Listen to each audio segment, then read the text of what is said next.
Hello and welcome to another episode of Satoshi's 365 Days of Bitcoin History.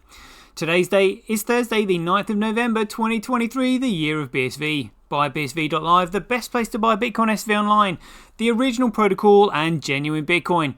Let's see what we've got in store today. So this is fascinating. So this, as I can see on records, appears to be the first ever communication from Satoshi Nakamoto himself after the initial release of the white paper.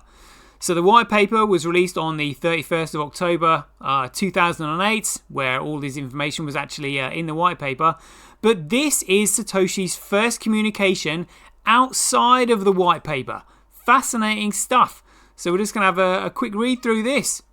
So this was entitled Bitcoin Peer-to-Peer Electronic Cash Paper. So this was on the 9th of November 2008. So this is just after the release of the white paper, but before the network was actually started. So this was him actually telling people how to do it and explaining it to them before the network was even started. So fascinating stuff. So let's have a look at this then. So he said, it is strictly necessary that the longest chain is always considered the valid one. Well, the longest chain is BSV. As we've seen on, we'll have a quick look at CoinDance while we're here. Why not? The longest chain, the most proof of work on it. Oh, price is going up, $53. Nicely. There it is. There we go. I'll just narrow that down a bit. Here we are. Right, the longest chain. Can you see the longest chain by a country mile? Literally a country mile. Look at that. That is the longest chain with the most proof of work on it. Look, a daily accumulated Bitcoin blockchain growth by network. It is huge. So it is strictly necessary that the longest chain is always considered the valid one. Nodes that were present may remember that one branch was there first and got replaced by another, but there would be no way for them to convince those who are not present of this. We can't have fabrications of nodes that cling to one branch that they think was first, others that saw another branch first, and others that joined later and never saw what happened. The CPU power proof of work vote must have the final say. The only way for everyone to stay on the same page is to believe that the longest chain is always the valid one, no matter what. And again, this is where 51% attacks come in. You know, people try and put forward a longer chain, but thing is though, you're either mining the protocol or you're not. That's literally it. And it was the 51% attack, can't remember when it was now, on BSV that proved this, that literally, so all you need now are validators which validate what the protocol is. And that's it. So people can say, look, you know, what's happened here, there's two chains being created. One of them might have like a longer proof of work for a short amount of time, but it'll be a centralized protocol because someone has created it.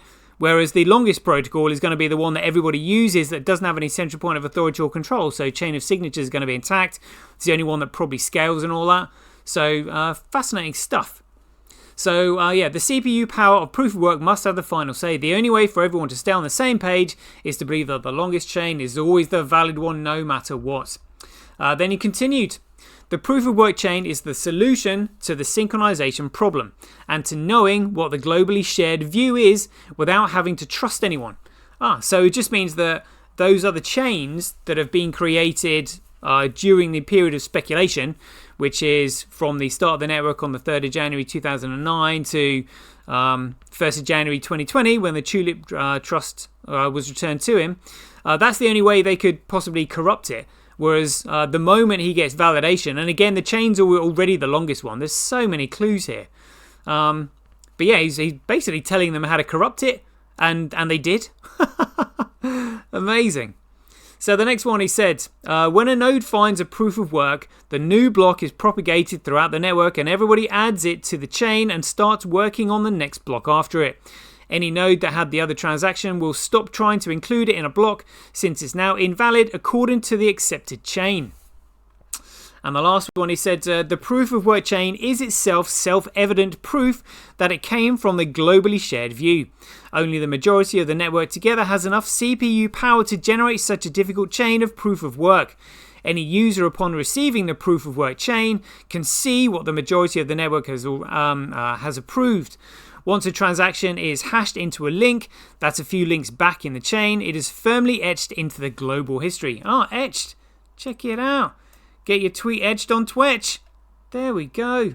Brilliant. And the next post from him wasn't until the 13th of November 2008. But there we go. So that famous line. It is strictly necessary that the longest chain is always considered the most the valid one. And so that was the first sentence from Satoshi Nakamoto outside of the release of the white paper. Fascinating stuff. Right, there we go. We'll leave it there. Hope you enjoyed it. As ever, be aware, take care, stay safe out there, and we'll see you in the next one.